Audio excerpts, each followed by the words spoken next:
Corner lot na to pero baka hindi naabuti ng bukas. This is a bank foreclosed property in Barangay Salinas 2, Bacoor, Cavite. Corner lot, mas maluwag plus mas premium. Bidding process, 20,000 reservation para makasali.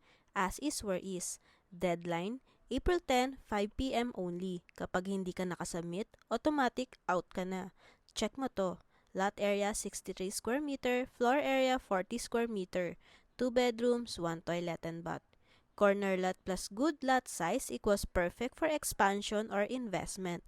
Starting bidding price, 2,329,600 at dahil bidding ito, may chance ka pa makuha below market value. Pero tandaan, paunahan at pagandahan ng offer bago mag 5 p.m. Ito, sample computation, 20% down payment, 465,920.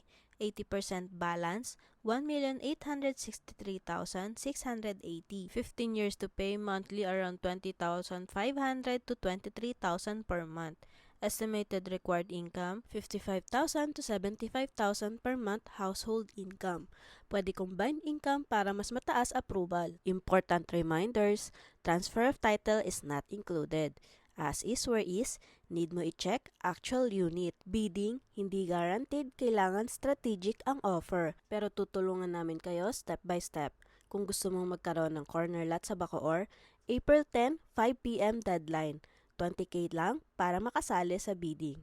Message now bago ka malate. Free house tour assistance available. This is Jean Puig. Thank you for watching. See you on my next video. Bye!